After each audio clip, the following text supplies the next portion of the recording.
কল্পনা করুন, মৃত্যুর পর আপনাকে নিয়ে যাওয়া হলো এমন এক জগতে যেখানে আপনার জীবনের প্রতিটি ভালো মন্দ কাজের হিসাব নেওয়া হবে। আর সেই বিচার পেরোতে পারলেই মিলবে এক নতুন জীবন। চলুন আমার সাথে ঘুরে আসি এমন এক রহস্য ঘেরা পরকালের রাজ্য থেকে। তো মুভির শুরুতেই আমরা দেখতে পাই একজন ভালো মানুষ নিজের হাতে একটি ছোট্ট বাচ্চাকে শক্ত করে ধরে দড়ি বেয়ে নিচে নামার চেষ্টা করছিল। লোকটি একজন সাহসী ফায়ার ফাইটার। জ্বলন্ত একটি ভবনের জানালা ভেঙে সে ওই শিশুটিকে মৃত্যুর মুখ থেকে উদ্ধার করে এনেছে। এখন সে নিজেও বাচ্চাটিকে বাঁচিয়ে নিরাপদে নিচে নামানোর চেষ্টা করছে, কিন্তু হঠাৎ আগুনের তাপে দুর্বল হয়ে যাওয়া দড়িটি ছিঁড়ে যায়। মুহূর্তের মধ্যেই তারা দুজন অনেক উঁচু থেকে নিচে পড়ে যায়। চারপাশের মানুষ আতঙ্কে চিৎকার করে ওঠে, কিন্তু আশ্চর্যের বিষয়, শিশুটি সম্পূর্ণ নিরাপদ। সে উঠে দাঁড়িয়ে দৌড়ে নিজের পরিবারের কাছে চলে যায়। লোকটিও উঠে দাঁড়ায় এবং বাচ্চাটির পরিবারের দিকে এগিয়ে যায়। সে জানতে চায় বাচ্চাটির নাম কি, কিন্তু কেউ তার কথার কোনো উত্তর দেয় না। সে আবারও কথা বলে, কিন্তু এবারও সবাই যেন তাকে সম্পূর্ণ উপেক্ষা করছে। ধীরে ধীরে তার মনে হতে থাকে কিছু একটা অস্বাভাবিক ঘটছে। ঠিক তখনই সে দূর থেকে নিজের নাম ধরে একটি ডাক শুনতে পায়। কেউ বলছে, কিম। সেই কণ্ঠস্বর শুনে সে ঘুরে দাঁড়ায়, দেখে একজন পুরুষ এবং একজন নারী তার দিকে তাকিয়ে দাঁড়িয়ে আছে। দুজনের মুখেই রহস্যময় হাসি। তাদের দেখে মনে হচ্ছে তারা যেন অনেক দিন ধরে কিমের অপেক্ষায় ছিল, কিন্তু কিম এখনো কিছুই বুঝতে পারে না। সে অন্যদিকে তাকাতেই হঠাৎ নিজের নিথর দেহটি দেখতে পায়। নিচে পড়ে থাকা সেই দেহ আসলে তার নিজের। মুহূর্তেই সব কিছু পরিষ্কার হয়ে যায়। কিম বুঝতে পারে সে মারা গিয়েছে। এখন যে কিম দাঁড়িয়ে আছে সেটি তারই আত্মা। নিজের মৃত্যুর সত্যিটা উপলব্ধি করতেই তার মুখে নেমে আসে গভীর হতাশা। এরপর সেই পুরুষ ও নারী তার কাছে এসে দাঁড়ায়। পুরুষটি একটি বিশেষ কার্ড দেখে কিমের পরিচয় যাচাই করে। তারপর সে বলে, তুমি একজন প্যারাগন। কিম অবাক হয়ে যায়। তখন তারা ব্যাখ্যা করে, প্যারাগন হলো এমন এক বিরল আত্মা যে সারা জীবন সৎ, ন্যায়পরায়ণ এবং নিঃস্বার্থ জীবনযাপন করেছে। এই ধরনের আত্মা খুব কমই পাওয়া যায়। নারীটি কিমকে জানায় এখন তাকে 7টি বিচার অতিক্রম করতে হবে, আর এই 7টি বিচার শেষ করতে হবে 49 দিনের মধ্যে। যদি সে সবগুলো বিচার সফলভাবে পাশ করতে পারে, তাহলে তাকে আবার নতুন জীবন দেওয়া হবে, অর্থাৎ সে পুনর্জন্ম লাভ করে আবার মানুষের জগতে ফিরে আসতে পারবে। এরপর তারা নিজেদের পরিচয় দেয়। তারা সাধারণ কেউ নয়, তারা হলো মৃত আত্মাদের পথপ্রদর্শক, অভিভাবক। মানুষের মৃত্যুর পর আত্মাকে জীবিতদের পৃথিবী থেকে পরকালের জগতে নিয়ে যাওয়াই তাদের দায়িত্ব। তাদের মধ্যে একজন মৃত আত্মাকে নিরাপদে পরকালে পৌঁছে দেয়। এই নারী অভিভাবকের নাম হচ্ছে অভিভাবক সি, পুরুষটির নাম অভিভাবক বি, আর তাদের নেতা ও সবচেয়ে শক্তিশালী অভিভাবকের নাম অভিভাবক এ। এই তিনজন মিলে একটি দল হিসেবে কাজ করে। তবে কিম এখনো নিজের মৃত্যুর ধাক্কা সামলে উঠতে পারেনি। সে শুধু একবার তার মায়ের সঙ্গে দেখা করতে চায়, কিন্তু অভিভাবকেরা তাকে জানায় মৃত্যুর পর আর পৃথিবীতে স্বাধীনভাবে ঘুরে বেড়ানোর কোনো অনুমতি নেই। ঠিক সেই মুহূর্তে আকাশে এক বিশাল রহস্যময় দরজা খুলে যায়। সেখানে ঘূর্ণায়মান অন্ধকার শক্তি সৃষ্টি হয়। পরক্ষণেই সেই শক্তি কিমের আত্মাকে টেনে নিয়ে যায়, আর দৃশ্য বদলে আমরা পৌঁছে যাই পরকালের বিশাল জগতে। এটি এমন এক বিস্ময়কর স্থান যা মানুষের কল্পনারও বাইরে। দূরে দূরে অদ্ভুত পাহাড়, রহস্যময় নদী, অসীম শূন্যতায় ভাসমান ভূমি, আর হাজার হাজার আত্মার চলাচলে পুরো পরকাল যেন এক ভিন্ন জগতের রাজ্যে পরিণত হয়েছে। এখানে অসংখ্য মৃত আত্মা অপেক্ষা করছে নিজেদের বিচারের জন্য, কিন্তু কিমকে দেওয়া হয় বিশেষ সম্মান, কারণ সে একজন প্যারাগন, অর্থাৎ জীবদ্দশায় প্রায় নিষ্পাপ জীবনযাপন করা এক বিরল আত্মা। তবুও তাকে নিজের যোগ্যতা প্রমাণ করতে 7টি বিচার পাশ করতেই হবে। অভিভাবকরা তাকে সঙ্গে নিয়ে প্রথমে বিচারের স্থানে পৌঁছে যায়। এটি হলো হত্যার নরক। যারা হত্যা করেছে অথবা যাদের কাজের কারণে অন্য কারোর মৃত্যু ঘটেছে, তাদের বিচার এখানেই হয়। চারিদিকে আগুন আর গলিত লাভার ভয়ঙ্কর সাগর। কিম নিচে তাকিয়ে দেখে লক্ষ লক্ষ আত্মা সেই জ্বলন্ত লাভার মধ্যে ভয়াবহ শাস্তি ভোগ করছে। তাদের আর্তনাদে পুরো স্থানটি কেঁপে উঠছে। এরপর কিমকে নরকের রাজার সামনে হাজির করা হয়। রাজার পাশে দাঁড়িয়ে আছে 2জন প্রসিকিউটর। তারা কিমের বিরুদ্ধে হত্যার অভিযোগ আনে। একজন প্রসিকিউটর বলে, বহু বছর আগে একটি ভবনে ভয়াবহ আগুন লেগেছিল। সেখানে কিমের এক সহকর্মী আটকে পড়েছিল। কিম চাইলে তাকে বাঁচাতে পারত, কিন্তু সে নিজের জীবনকে বেশি গুরুত্ব দিয়ে সেখান থেকে চলে যায়। আর তার সেই সিদ্ধান্তের কারণেই সহকর্মীটি মারা গিয়েছিল। তাই এটি সরাসরি হত্যার সমান অপরাধ। প্রসিকিউটর দাবি করে কিমকে লাভার মধ্যে নিক্ষেপ করে শাস্তি দেওয়া হোক। তখন নরকের রাজা তাকে সতর্ক করে বলেন, সম্মানের সঙ্গে কথা বলো, এটি একজন প্যারাগনের আত্মা। কিন্তু প্রসিকিউটর থামে না। সে দাবি করে অন্তত 5 বছরের শাস্তি দেওয়া হোক। ঠিক তখনই অভিভাবক সামনে এগিয়ে আসে। সে বলে, সেদিন আসলে কি ঘটেছিল সেটা আগে ভালোভাবে তদন্ত করা প্রয়োজন। এরপর অতীতের ঘটনাগুলো দেখানো হয়। দেখা যায় কিমের সহকর্মী ধ্বংসস্তূপের নিচে আটকে পড়েছিল। কিম তাকে বাঁচানোর জন্য প্রাণপণ চেষ্টা করছিল, কিন্তু বিশাল পাথর সরানোর মতো শক্তি তার ছিল না। ঠিক তখন সহকর্মী নিজেই তাকে বলে, তুমি এই পাথর তুলতে পারবে না, আমাকে ছেড়ে অন্যদের বাঁচাও। এই কথা শুনেই কিম অন্য ভিকটিমদের উদ্ধারে চলে যায়। সেই রাতে সে মোট 8 জন মানুষের জীবন বাঁচিয়েছিল। তার পরিকল্পনা ছিল পরে আবার ফিরে এসে সহকর্মীকে উদ্ধার করবে, কিন্তু দুর্ভাগ্যবশত তার আগেই পুরো ভবনটি ধসে পড়েছিল। ফলে সহকর্মীর মৃত্যু ঘটে। এটি কোনো হত্যাকাণ্ড ছিল না, এটি ছিল একটি দুর্ঘটনা। সব প্রমাণ পর্যালোচনা করার পর আদালত কিমকে নির্দোষ ঘোষণা করে। প্রথম বিচার সফলভাবে শেষ হয়। এরপর অভিভাবকদের সঙ্গে কিম একটি রহস্যময় নৌকায় চড়ে পরবর্তী বিচারের উদ্দেশ্যে যাত্রা শুরু করে। নৌকাটি পরকালের অদ্ভুত এক নদী পেরিয়ে এগিয়ে চলে। চারপাশে কুয়াশা, অদ্ভুত আলো আর অসংখ্য আত্মার ছায়া ভেসে বেড়াতে থাকে। পরবর্তী বিচার অনুষ্ঠিত হবে অলসতার নরকে। এখানে বিচার করা হয় একজন মানুষ তার জীবন কিভাবে কাটিয়েছে। সে কি নিজের সময় নষ্ট করেছে? সে কি দায়িত্ব এড়িয়ে অলস জীবন যাপন করেছে, নাকি নিজের জীবনকে অর্থবহভাবে ব্যবহার করেছে? পথে যেতে যেতে কিম অভিভাবকদের জিজ্ঞেস করে, তোমরা আমাকে এত সাহায্য করছো কেন? তখন অভিভাবক সি একটি গুরুত্বপূর্ণ সত্য জানায়। নরকের রাজা ইয়ামরা তাদের প্রতিশ্রুতি দিয়েছেন, যদি তারা 49টি আত্মাকে সফলভাবে 7টি বিচার পার করাতে পারে, তাহলে তারাও পুনর্জন্ম লাভের সুযোগ পাবে। সেজন্যই তারা প্রতিটি আত্মাকে 49 দিনের মধ্যে সব বিচার সম্পন্ন করাতে সাহায্য করে। মৃত্যুর পর প্রত্যেক মানুষের আত্মাকেই 7টি বিচার অতিক্রম করতে হয়। তবে এই বিশেষ সুযোগ সবাই পায় না। শুধুমাত্র প্যারাগন আত্মারাই এমন সুরক্ষা ও সহায়তা পেয়ে থাকে। আর কিম হলো তাদের তত্ত্বাবধানে থাকা 48তম প্যারাগন আত্মা। কিম তখন বলে সে পুনর্জন্ম নিতে চায় না, কিন্তু অভিভাবকেরা জানিয়ে দেয় এই সিদ্ধান্ত তার হাতে নেই। কার পুনর্জন্ম হবে আর কার হবে না, সেই চূড়ান্ত সিদ্ধান্ত একমাত্র নরকের রাজা ইয়ামরাই নেন। এভাবেই তারা পৌঁছে যায় অলসতার নরকে। আর এখান থেকে শুরু হতে যাচ্ছে কিমের দ্বিতীয় বিচার। এখানে অলসতার দেবী কিমের পুরো জীবন গভীরভাবে পর্যবেক্ষণ করতে শুরু করেন। তার জীবনের একের পর এক স্মৃতি ভেসে উঠতে থাকে। দেবী দেখতে পান কিম বারবার নিজের জীবনের ঝুঁকি নিয়ে অন্য মানুষের প্রাণ বাঁচিয়েছেন, আগুনের মধ্যে ঝাঁপ দিয়েছে, ধসে পড়া ভবনে ঢুকেছে, মৃত্যুকে সামনে দেখেও পিছু হাঁটেনি। এসব দেখে অলসতার দেবী বেশ সন্তুষ্ট হন। তিনি কিমের দিকে তাকিয়ে জিজ্ঞেস করেন, তুমি এত পরিশ্রম করতে কেন? কি ছিল তোমার জীবনের উদ্দেশ্য? কিম কোনো চিন্তা না করেই উত্তর দেন, সবই করেছি টাকার জন্য। কথাটা শুনেই দেবীর মুখের অভিব্যক্তি বদলে যায়। তার চোখে রাগের আগুন জ্বলে ওঠে। তিনি কঠোর কণ্ঠে বলেন, তাহলে কি অর্থই ছিল তোমার উপাস্য? টাকার জন্যই কি তুমি জীবন কাটিয়েছ? এরপর তিনি ঘোষণা করেন এই মানুষটি শাস্তির যোগ্য। সঙ্গে সঙ্গেই কিমের পায়ের নিচের ভূমি কেঁপে ওঠে। সে দেখতে পায় একটি বিশাল জলপ্রপাতের উপর কাঠের সরু মঞ্চে সে দাঁড়িয়ে রয়েছে। মুহূর্তের মধ্যেই মঞ্চটি একদিকে হেলে পড়তে শুরু করে। কিম ভারসাম্য হারিয়ে নিচের দিকে পিছলে যেতে থাকে। সে নিচে তাকাতেই আতঙ্কে জমে যায়। বিশাল সেই জলপ্রপাতের তলদেশে অসংখ্য আত্মা ভয়াবহ শাস্তি ভোগ করছিল। কেউ ডুবে যাচ্ছে, কেউ পাথরের সঙ্গে আছড়ে পড়ছে, আবার কেউ অনন্ত যন্ত্রণার মধ্যে চিৎকার করছে। তাদের আর্তনাদ চারিদিকে প্রতিধ্বনিত হচ্ছিল। কিম প্রায় নিচে পড়েই যাচ্ছিল।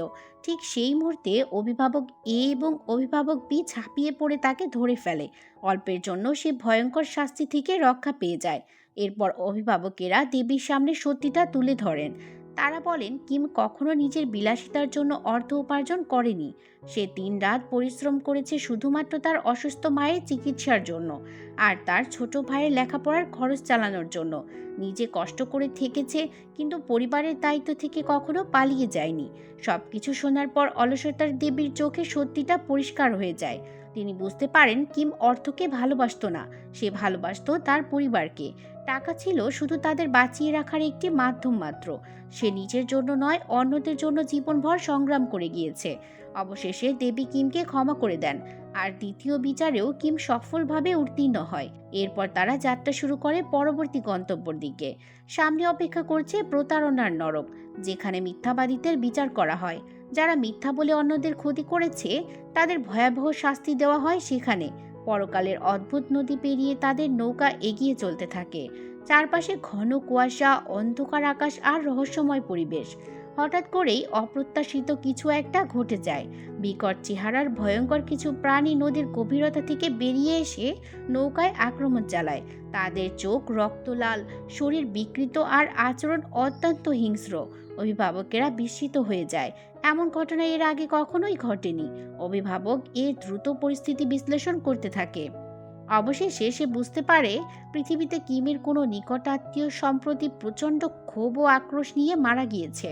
তার আত্মা এখন প্রতিশোধ পরায়ণ প্রেতে পরিণত হয়েছে।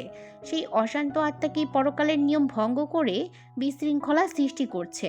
যতক্ষণ না বিষয়টি সমাধান হচ্ছে, ততক্ষণ কিমের বিচারও ঝুঁকির মধ্যে থাকবে।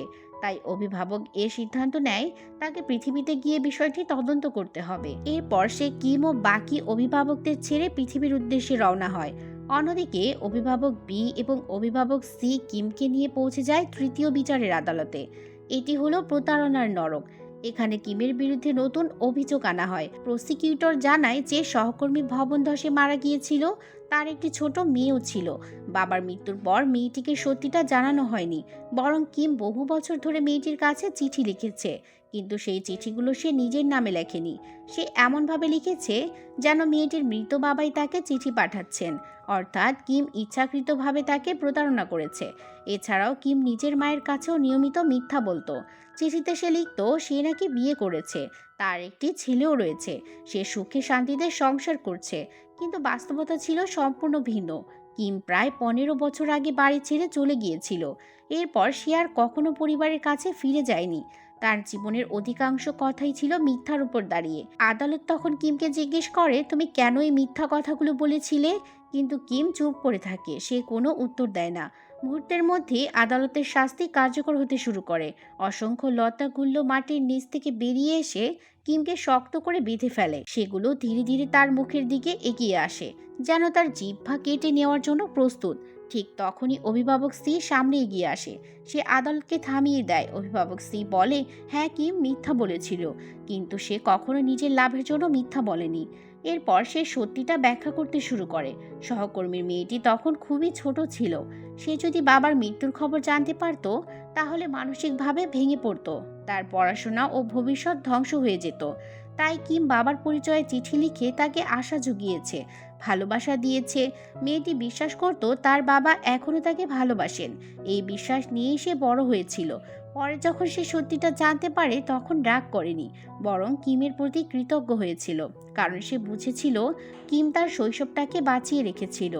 এরপর অভিভাবক সি কিমের মায়ের ব্যাপারেও কথা বলে। সে জানায় কিমের মা ছিলেন অসুস্থ আর ভীষণ একাকী। যদি তিনি জানতে পারতেন তার ছেলে একা কষ্টে নিঃসঙ্গে জীবন কাটাচ্ছে তাহলে হয়তো আরও ভেঙে পড়তেন। তাই কিম চিঠিতে মিথ্যা লিখত। সে লিখত তার সংসার আছে, স্ত্রী আছে, সন্তান রয়েছে, সে খুব সুখেই দিন কাটাচ্ছে। এই কথাগুলো বিশ্বাস করেই তার মা নতুন করে বেঁচে থাকার শক্তি পেয়েছিলেন। তার শারীরিক অবস্থাও আগের চেয়ে অনেকটা ভালো হয়ে গিয়েছিল। সব প্রমাণ শুনে আদালত বুঝতে পারে কিমের মিথ্যাগুলো স্বার্থপরতার জন্য ছিল না, সেগুলো ছিল ভালোবাসার জন্য, অন্য মানুষের মুখে হাসি ফোটানোর জন্য। নিজের সুখের জন্য নয়, অন্য সুখের জন্যই সে মিথ্যা বলেছিল। সবকিছু বিবেচনা করে আদালত কিমকে আবারও নির্দোষ ঘোষণা করে দেয়। এভাবেই সে তৃতীয় বিচারও সফলভাবে অতিক্রম করে ফেলে। এরপর তারা পরবর্তী বিচারের জন্য এগিয়ে যায়। অন্যদিকে ঠিক সেই সময় পৃথিবীতে পৌঁছে গিয়েছিল অভিভাবক এ, আর সেখানে তার জন্য অপেক্ষা করছে এক ভয়ঙ্কর রহস্য। এদিকে পৃথিবীতে এসে অভিভাবক এ অবশেষে সেই ভয়ঙ্কর সত্যর সন্ধান পায়। সে জানতে পারে কিমের ছোট ভাই মারা গিয়েছে। এই খবর শুনে সেও কিছুটা বিস্মিত হয়ে পড়ে, কারণ এখন পর্যন্ত তারা শুধু জানতো কিমের কোনো নিকটাত্মীয়ের প্রতিশোধ পরায়ণ আত্মা পরকালে বিশৃঙ্খলা সৃষ্টি করছে, কিন্তু সেই আত্মাটি যে কিমের নিজের ছোট ভাই তা তারা জানতো না। অভিভাবক এ নিজের শক্তি ব্যবহার করে সেই অশান্ত আত্মাকে ডেকে আনে। আত্মাটি তার সামনে আবির্ভূত হতেই সে জিজ্ঞেস করে, তুমি কিভাবে মারা গিয়েছো, তোমার দেহ কোথায়? কিন্তু ছেলেটি কোনো উত্তর দেয় না, বরং ঘুরে দাঁড়িয়ে পালিয়ে যায়। মুহূর্তেই অভিভাবক এ তার পিছু ধাওয়া শুরু করে, কিন্তু প্রতিশোধের আগুনে জ্বলতে থাকা আত্মাটি অত্যন্ত শক্তিশালী হয়ে উঠেছে। তাকে ধরা এত সহজ নয়। তাই অভিভাবক এ অন্য পথ বেছে নেয়। সে নিজের অলৌকিক ক্ষমতা ব্যবহার করে মৃত্যুর দিনটির স্মৃতি অনুসন্ধান করতে শুরু করে। ধীরে ধীরে অতীতের দৃশ্য তার সামনে ভেসে ওঠে। দেখা যায় কিমের ছোট ভাই তখন সেনাবাহিনীতে কর্মরত ছিল। সে তার এক সহকর্মী সৈনিকের সঙ্গে কথা বলছে। দুজনের মধ্যে বেশ ভালো বন্ধুত্ব ছিল। এক পর্যায়ে তারা একে অপরকে জড়িয়ে ধরে হাসি ঠাট্টা করছিল। কিন্তু হঠাৎ করেই ভয়াবহ দুর্ঘটনা ঘটে যায়। সহকর্মী সৈনিকের হাতে থাকা বন্দুকটি আচমকা গুলি ছুড়ে ফেলে। গুলি সরাসরি কিমের ভাইয়ের শরীরে গিয়ে লাগে। সে মাটিতে সঙ্গে সঙ্গে লুটিয়ে পড়ে। বন্ধুটি তখন ভীষণ আতঙ্কিত হয়ে যায়। সে দ্রুত সাহায্যের জন্য ঊর্ধ্বতন কর্মকর্তার কাছে ছুটে যায়। কিছুক্ষণ পর একজন সিনিয়র অফিসার ঘটনাস্থলে এসে পৌঁছায়। তখনও কিমের ভাইয়ের শরীরে প্রাণ ছিল। সে গুরুতর আহত অবস্থায় মৃত্যুর সঙ্গে লড়াই করছিল। সহকর্মী সৈনিক কাঁপতে কাঁপতে জানায় এটি একটি দুর্ঘটনা ছিল, কিন্তু সিনিয়র অফিসার অন্য কিছু ভাবছিল। কয়েকদিনের মধ্যেই তার পদোন্নতি হওয়ার কথা। যদি এই মৃত্যুর ঘটনা প্রকাশ পেয়ে যায়, তাহলে তার পুরো ক্যারিয়ার ধ্বংস হয়ে যেতে পারে। তার বহু বছরের পরিশ্রম বৃথা হয়ে যাবে। নিজের স্বার্থ রক্ষার জন্য সে ভয়ঙ্কর একটি সিদ্ধান্ত নেয়। সে বলে, কেউ কিছুই জানবে না, আমাদের এই ঘটনাটা গোপন করতে হবে।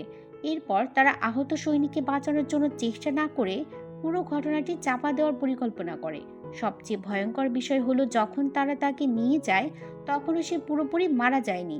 তার শরীরে তখনও জীবনের স্পন্দন ছিল। কিন্তু তবুও তারা তাকে জঙ্গলের গভীরে নিয়ে গিয়ে গোপনে মাটি চাপা দিয়ে দেয়। অন্ধকার বনের নির্জন এক স্থানে তার কবর দেওয়া হয়। সেখানে কি ঘটেছিল তার কেউ জানতে পারেনি। তার দেহ কোথায় লুকানো হয়েছে সেটাও আর কারো জানা ছিল না। পরদিন সেনাবাহিনীর লোকেরা কিমের মায়ের বাড়িতে যায়, কিন্তু তারা সত্যি কথা বলে না, বরং জানায় তার ছেলে দায়িত্ব থেকে পালিয়ে গিয়েছে। সে সেনাবাহিনী ছেড়ে পালিয়েছে। তারা মাকে বলে, আপনার ছেলে যদি কখনো যোগাযোগ করে তাহলে আমাদের জানাবেন। এভাবেই একজন নিরপরাধ মানুষকে পলাতক সৈনিকের অপবাদ দেওয়া হয়। অন্যদিকে দীর্ঘ ধাওয়ার পর অবশেষে অভিভাবক এ সেই প্রতিশোধ পরায়ণ আত্মাকে ধরে ফেলে। সে তাকে একটি বিশাল গাছের সঙ্গে বেঁধে রাখে।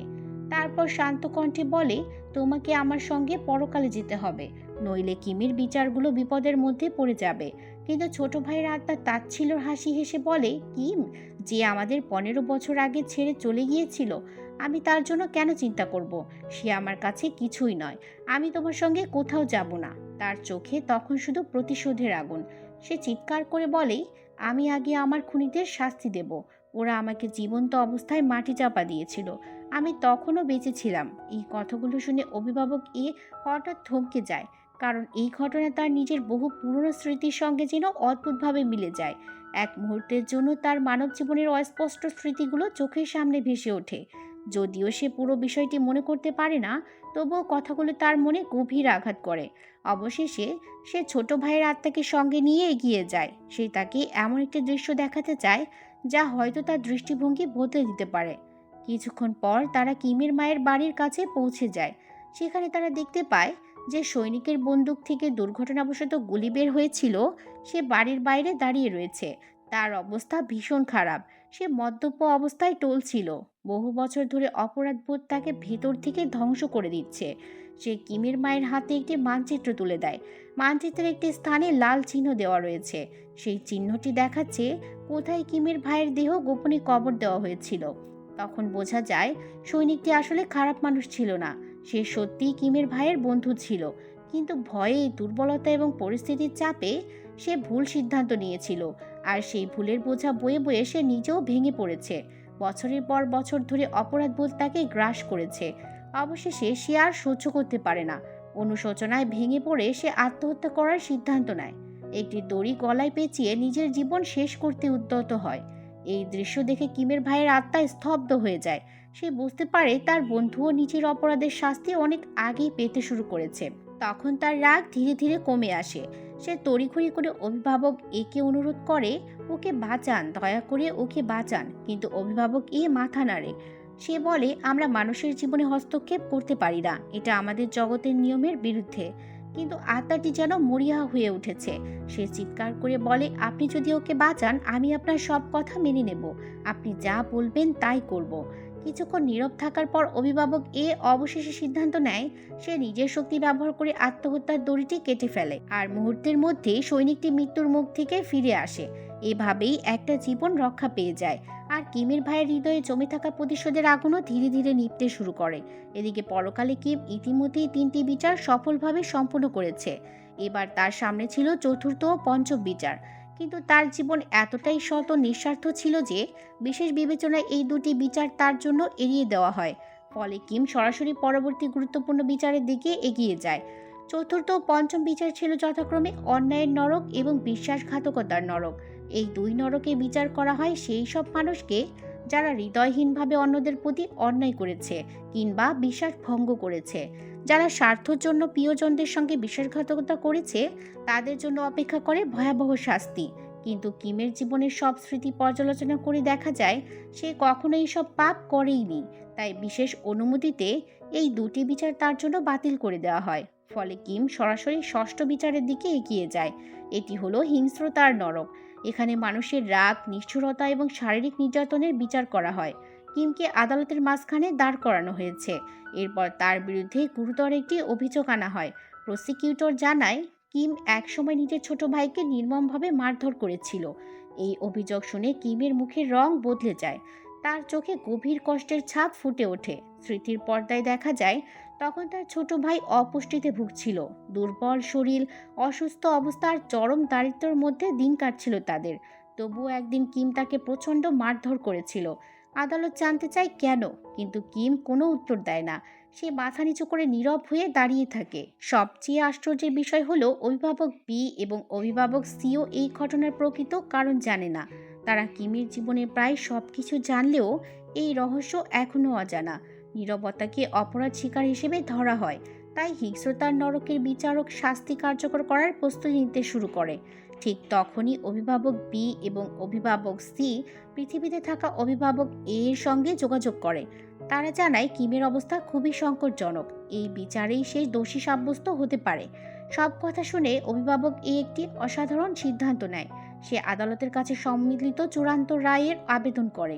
এই নিয়ম অনুযায়ী বর্তমান অভিযোগের চূড়ান্ত সিদ্ধান্ত শেষ বিচারের সঙ্গে একসাথে নেওয়া হবে। বিচারক এই অনুরোধ শুনে বিস্মিত হয়ে যান, কারণ এই সিদ্ধান্ত ভীষণ ঝুঁকিপূর্ণ।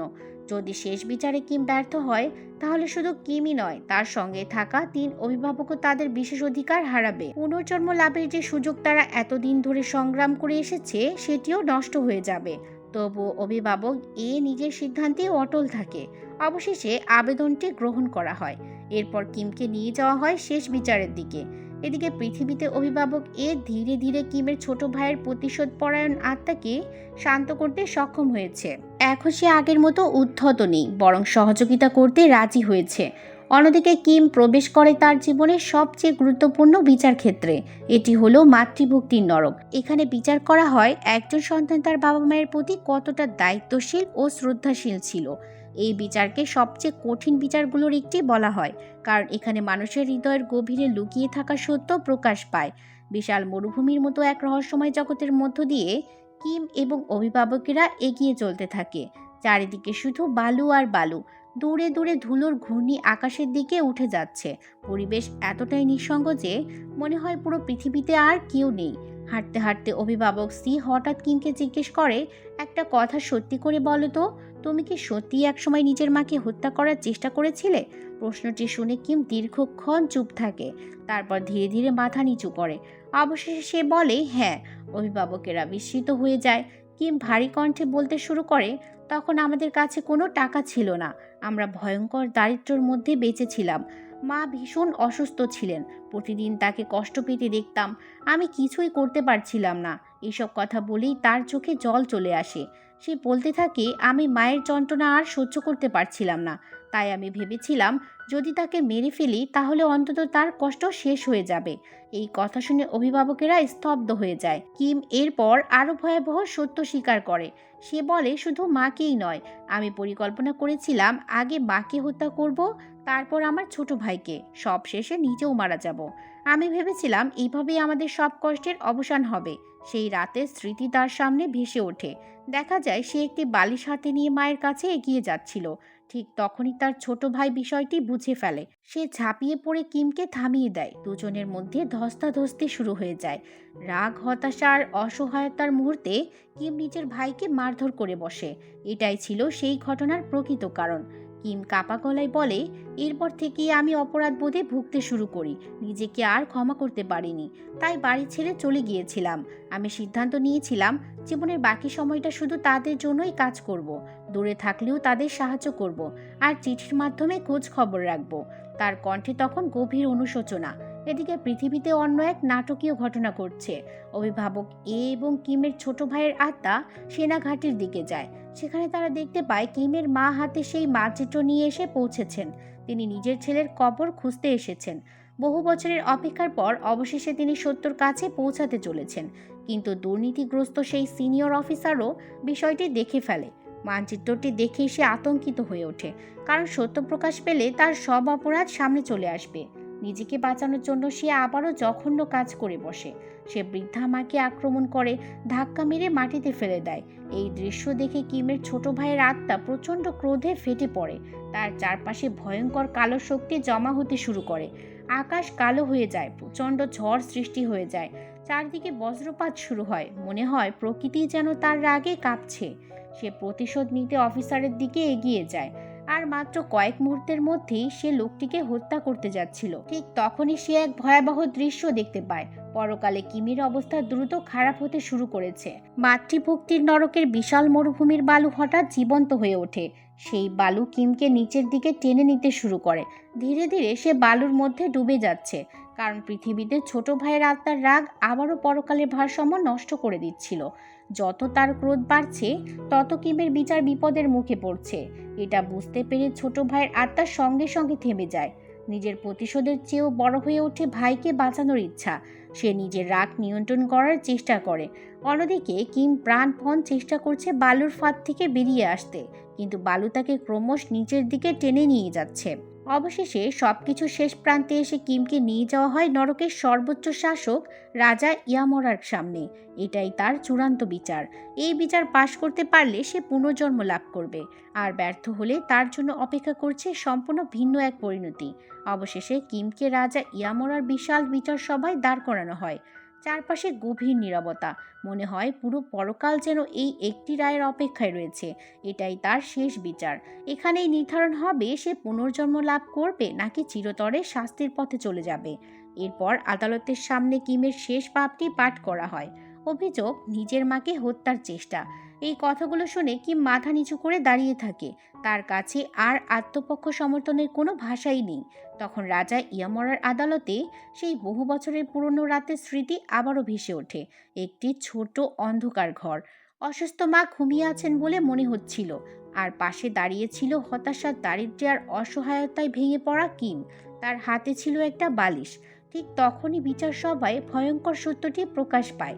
কিমকে বলা হয়, তুমি ভেবেছিলে তোমার মা ঘুমিয়েছিলেন, কিন্তু তিনি জেগেছিলেন। তিনি জানতেন তুমি কি করতে যাচ্ছিলে। কিম বিস্ময়ে মাথা তুলে তাকায়। তার চোখ কেঁপে ওঠে। এরপর আরও বলা হয়, তোমার মা সব বুঝেছিলেন, তবুও তিনি কোনো বাধা দেননি, কারণ তিনি জানতেন তার সন্তানরা অসহনীয় কষ্টের মধ্যে বেঁচে রয়েছে। তিনি নিজের মৃত্যুকেও মেনে নিতে প্রস্তুত ছিলেন, যাতে তার সন্তানদের আর কষ্ট না হয়। এই কথাগুলো শুনে কিমের ভেতরে জমে থাকা সব শক্তি ভেঙে পড়ে। সে আর নিজেকে সামলাতে পারে না, হাউমাউ করে কেঁদে ওঠে। বহু বছরের অপরাধ বোধ, অনুশোচনা আর আত্মঘৃণা একসঙ্গে তার মধ্যে থেকে বিস্ফোরিত হয়। সে হাঁটু গেড়ে বসে পড়ে। চোখের পানি যেন তার থামতেই চায় না। কাপা কণ্ঠে সে রাজা ইয়ামরার দিকে তাকিয়ে বলে, আমাকে শাস্তি দিন। আমি সত্যিই অপরাধী। আমি সেই শাস্তির যোগ্য। আমাকে ক্ষমা করবেন না। তার কথা শুনে পুরো বিচার সভা স্তব্ধ হয়ে যায়। ঠিক যখন তার শাস্তি ঘোষণা করা হতে যাচ্ছে, তখন এক অলৌকিক ঘটনা ঘটে। হঠাৎ একটি উজ্জ্বল আলোর ঝলকানি চারিদিকে ছড়িয়ে পড়ে, আর সেই আলোর মধ্যে থেকে ভেসে ওঠে তার মায়ের অবয়ব। সেই দৃশ্যটি সরাসরি পৃথিবীতে ঘটে যাওয়া ঘটনার সঙ্গে যুক্ত ছিল। সেই সময় কিমের ছোট ভাইয়ের আত্মা মায়ের স্বপ্নের মধ্যে প্রবেশ করেছিল। স্বপ্নের ভেতর সে মাকে সব সত্য জানিয়ে দেয়, নিজের মৃত্যুর সত্য, নিজের কষ্টের কথা, আর কিমির হৃদয়ে লুকিয়ে থাকা অনুশোচনার কথাও। সবকিছু শোনার পর বৃদ্ধা মা অশ্রুসিক্ত হয়ে পড়েন। তার চোখ বেয়ে নীরব অশ্রু গড়িয়ে পড়ে। তিনি ধীরে ধীরে বলেন, আমি কখনো তোমার উপর রাগ করিনি, অনেক আগেই তোমাকে ক্ষমা করে দিয়েছি। আমি তোমার প্রতি কোনো অভিমানও রাখিনি। এই কথাগুলো শুনে কিম স্তব্ধ হয়ে যায়। 15 বছর ধরে সে ভেবেছিল তার মা হয়তো তাকে ঘৃণা করেন, হয়তো তাকে কখনো আর ক্ষমা করেননি। কিন্তু বাস্তবতা ছিল সম্পূর্ণ উল্টো। মা সবসময়ই তাকে বুঝেছিলেন। তিনি জানতেন তার ছেলে কেন দূরে চলে গিয়েছিল। তিনি জানতেন কিম নিজের সুখের জন্য নয়, পরিবারের জন্য জীবন উৎসর্গ করেছে। নিজের ছোট ভাইয়ের লেখাপড়ার খরচ চালানোর জন্য, মায়ের চিকিৎসার খরচ জোগাড়ের জন্য সে দিন রাত পরিশ্রম করে নিজের জীবনকে তুচ্ছ করে দিয়েছে। এই সত্যগুলো জানার পরও তিনি কখনো তার প্রতি রাগ পোষণ করেননি। ঠিক তখনই রাজা ইয়ামরা চূড়ান্ত রায় ঘোষণা করেন। তার কণ্ঠস্বর পুরো বিচার সভায় প্রতিধ্বনিত হয়। তিনি বলেন, পৃথিবীতে যে পাপ ইতিমধ্যে ক্ষমা করা হয়েছে, পরকাল সেই পাপের জন্য শাস্তি দেয় না। এরপর তিনি কিমের দিকে তাকিয়ে বলেন, তার মা তাকে ক্ষমা করে দিয়েছে, তার ছোট ভাইও তাকে ক্ষমা করেছে। যাদের প্রতি সে সবচেয়ে বেশি অপরাধবোধে ভুগেছে, তারাই তাকে মুক্তি দিয়েছে। তাই পরকালের আদালতের কাছে তার আর কোনো অপরাধ অবশিষ্ট নেই। এই ঘোষণার সঙ্গে সঙ্গেই কিমের বিরুদ্ধে আনা সব অভিযোগ বাতিল হয়ে যায়। তার 7টি বিচার সম্পূর্ণ হয়। সে সব বাধা অতিক্রম করে সফলভাবে শেষ গন্তব্যে পৌঁছে যায়। রাজা ইয়ামরা তাকে পুনর্জন্মের অনুমতি প্রদান করেন। অবশেষে সেই বহু প্রতীক্ষিত মুহূর্ত এসে উপস্থিত হয়। কিমকে জীবনে নতুন সুযোগ দেওয়া হয়, নতুন শরীর, নতুন শুরু, আর নতুন একটা ভবিষ্যৎ। বিদায়ের আগে কিম তার 3 অভিভাবকের দিকে তাকায়। এই দীর্ঘ যাত্রায় তারা তার পাশে ছিল, তার জন্য লড়াই করেছে। কিম আবেগ ভরে তাদের ধন্যবাদ জানায়। তাদের চোখেও এক ধরনের তৃপ্তি ফুটে ওঠে, কারণ তারা আরেকটি আত্মাকে সফলভাবে গন্তব্যে পৌঁছে দিতে পেরেছে। এরপর উজ্জ্বল আলোয় ঘেরা এক নতুন পথের দিকে কিম এগিয়ে যায়। ধীরে ধীরে তার অবয়ব মিলিয়ে যেতে থাকে, আর সে পুনর্জন্মের পথে যাত্রা শুরু করে। কিছু সময় পর আমরা আবার অভিভাবক এ এবং অভিভাবক বি কে দেখতে পাই। তারা এবার কিমের ছোট ভাইয়ের আত্মার সঙ্গে রয়েছে। ঠিক তখন একটি বিশেষ কার্ড বের করা হয়। অবিশ্বাস্যভাবে ছোট ভাইটিও একটি প্যারাগন আত্মা হিসেবে স্বীকৃতি পায়, অর্থাৎ শত মহৎ জীবনের জন্য সেও বিশেষ মর্যাদা অর্জন করেছে। এবং এখানেই আরও বড় একটি সত্য প্রকাশ পায়। কিম ছিল অভিভাবকদের তত্ত্বাবধানে থাকা 48তম প্যারাগন আত্মা, আর তার ছোট ভাই হলো 49তম, অর্থাৎ সেই শেষ আত্মা যার বিচার সফলভাবে সম্পন্ন করতে পারলে অভিভাবকেরাও তাদের প্রতিশ্রুত পুরস্কার লাভ করবে। তাদের বহু শতাব্দীর অপেক্ষার অবসান ঘটতে পারে, তাদেরও পুনর্জন্ম লাভের সুযোগ মিলতে পারে। এই আশাকে বুকে নিয়ে 3 অভিভাবক নতুন যাত্রা শুরু করে। তারা কিমের ছোট ভাইয়ের আত্মাকে সঙ্গে নিয়ে পরকালের গভীর অন্ধকারের দিকে এগিয়ে যায়। সামনে অপেক্ষা করছে নতুন 7টি বিচার, নতুন চ্যালেঞ্জ, আর তাদের নিজেদের ভাগ্য নির্ধারণের শেষ সুযোগ। এই অনিশ্চিত কিন্তু আশাব্যঞ্জক যাত্রার মধ্য দিয়েই এই গল্পের সমাপ্তি ঘটে। আর এখানেই শেষ হয় অসাধারণ ফ্যান্টাসি, আবেগ এবং পরকালের বিচার ব্যবস্থাকে কেন্দ্র করে নির্মিত এই দুর্দান্ত চলচ্চিত্রের প্রথম অধ্যায়। এই মুভির দ্বিতীয় পর্ব আরও বেশি ভালো করে ফুটিয়ে তোলা হয়েছে, তাই দ্বিতীয় পর্ব দেখতে চাইলে কমেন্টে জানাতে পারেন। আজ এই পর্যন্ত, আবারও ফিরে আসবো নতুন কোনো গল্প নিয়ে। সেই পর্যন্ত আল্লাহ হাফেজ।